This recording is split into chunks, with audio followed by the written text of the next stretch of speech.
let's find out what happens in game 2. Here we have our red Protoss player trying to get himself another step closer to the finals again in Code A. Favored to win, very strong player. NS Hoso Tassadar. NS Hoso Tassadar. There's a couple fans in the audience. And here is our Terran contender, our challenger. Has a horrible record versus Protoss. I am YoDa. I am YoDa. Fly, burn. Reading some of his patches there. Yeah, we got Crossfire. Yeah, we did. It's a fun map. YoDa, you know, if YoDa does the usual thing that we see where you kind of like move up to your opponent's expansion and like siege up and put bunkers and stuff.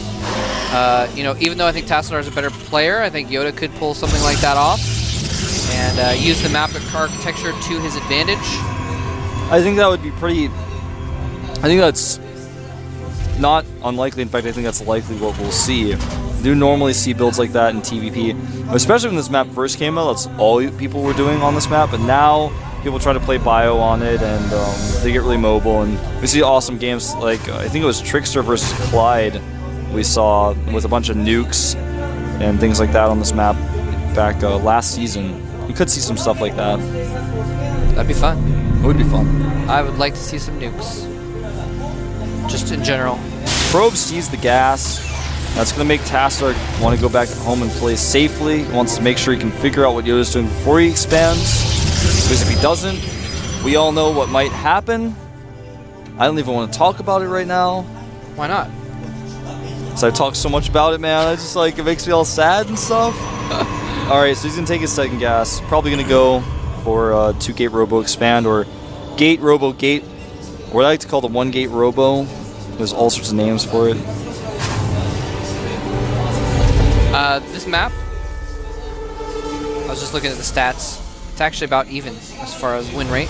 Except TVZ is way favored in Zerg. Yeah, that's kind of interesting.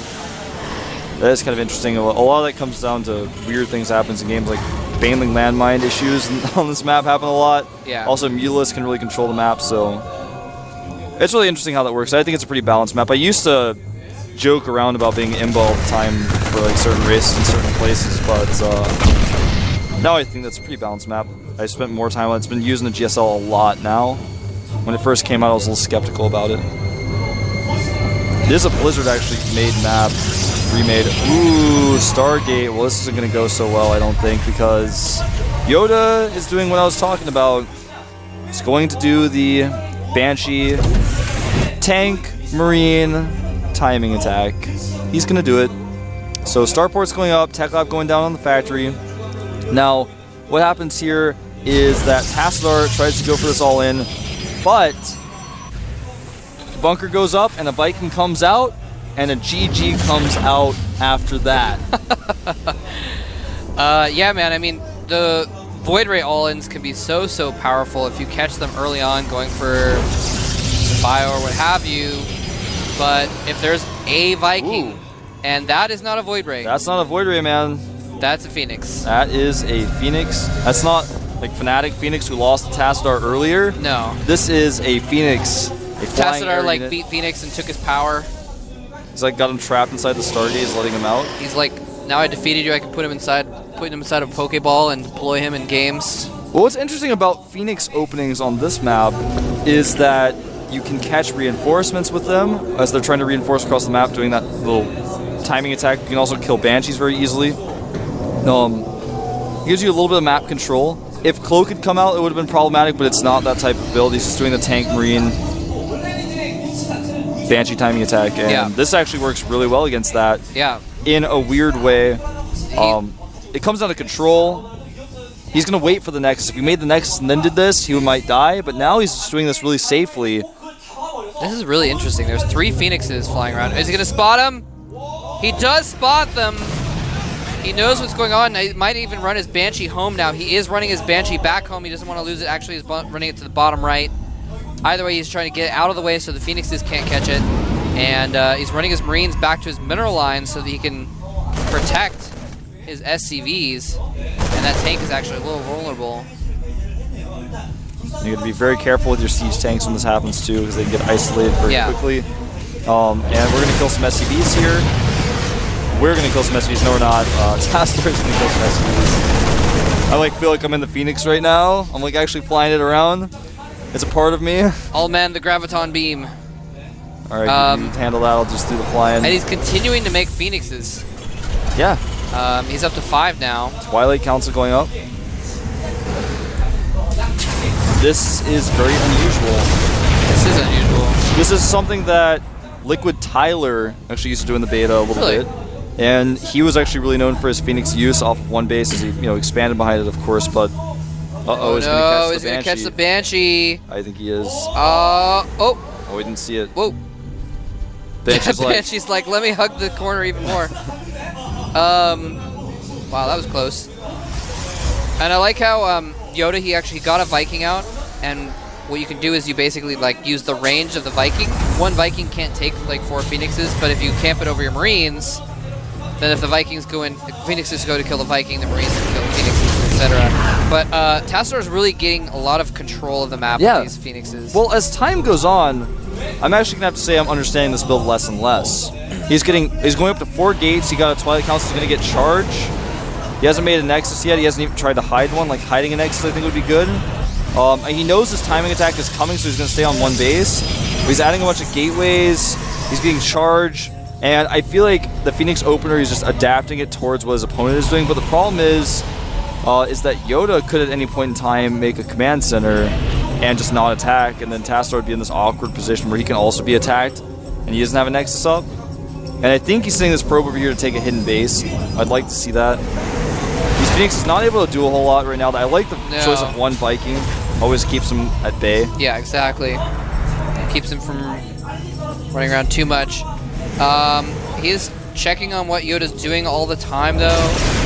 And here he's going to get a little bit of harassment in there. YoDa has his whole army on one hotkey, sending the tanks after the Phoenixes. Phoenixes aren't really scared of tanks. Nope. No, they are not. Well, YoDa's got he's got a supply lead. He's got an army that I want to say is better than what Tassadar has, simply because he has so many Marines that are going to do so much DPS when he gets there. Yeah. And, Tassadar has charge. He's got a decent amount of Zealots, but there's just so many Marines. He doesn't have Stim, though. It's one thing I would say that if he had... Oh, wow. Really he doesn't have Stim? No, he got Combat Shields first instead. He's going very Marine heavy. Interesting. Which is pretty common for this type of timing attack, but things are just not going as planned for either of these players. Yeah, he does. That's pretty obvious here. He does have some medevacs out now as well. He's gonna have to keep those, make sure they don't get picked off. Oftentimes, if you're moving your Marines and your medevacs at the same time, they'll go different directions if there's terrain or different speeds, and you often see Phoenixes kind of swoop in and take out medevacs. And that Banshee is now heading up the side of the map finally that he made 10 minutes ago. Yeah, it's funny because that Banshee has been able to keep itself alive. He's been babysitting that Banshee. It's all that Banshee's been. It's been a liability that he has to take care of, but it actually hasn't been able to do anything at all. And he actually, never mind, retreats the Banshee back down the side of the map again. Banshee has actually served no purpose.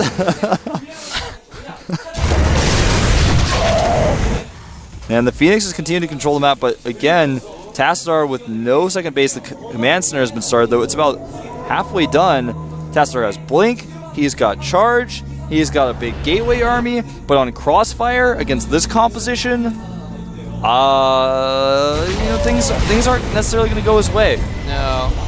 This is, I think this is the longest I've ever seen one base versus one base. Well, not ever, but since Season 1. Hold that thought. Those SCVs are going to tank so many hits. YoDa has sent almost all of his SCVs in here. He's finally going for this, I don't know if you even call it a timing attack, but it's all-in attack. Well, he doesn't even know that Tassadar hasn't taken a Nexus yet. He hasn't been able to scout. So he's not really sure what's going on. He has absolutely no idea what Tassadar is doing. Tassadar has every idea what he's doing. Yeah. And he's going to hold that ramp. SCV's taking the damage. The siege tanks go up. There's a point defense drone down. And point defense drone soaking up so much damage from the Stalkers. The Marines, though, have to deal with the Zealots with charge. This is going to be pretty close. It looks like Tassadar is going to lose this fight, though. Nice. But a lot of SCVs were taken out. He still has to end the game, and that battle was far, from the main base of Tassadar. Now, he went in with his Phoenixes, and he only picked up like one of the tanks. I think the Phoenixes died too quick that it didn't really matter anyway. Like 3 got picked up, but they died immediately, so they were just dropped. Exactly. So, I mean, I don't know how that could have been done better, to be honest, but it's too bad. And YoDa is... He's not attacking. But finally, yeah, he is. I was going to say, if he doesn't attack, what does he think's going to happen? Oh, no. Move command, and that's going to be it. He's going to lose all these stalkers. He doesn't even have anywhere to blink them, really. GG. GG. YoDa ties up the series. That game was very silly. That was a silly game. Both these players had a plan. That's the first game in like a long time that I've seen a game that long where neither player got an expansion at all. Well, like YoDa got an expansion. He got a command center. That he was like, well, actually, I'm just gonna pull all my SCVs now that the command center's done, and then he like went and attacked.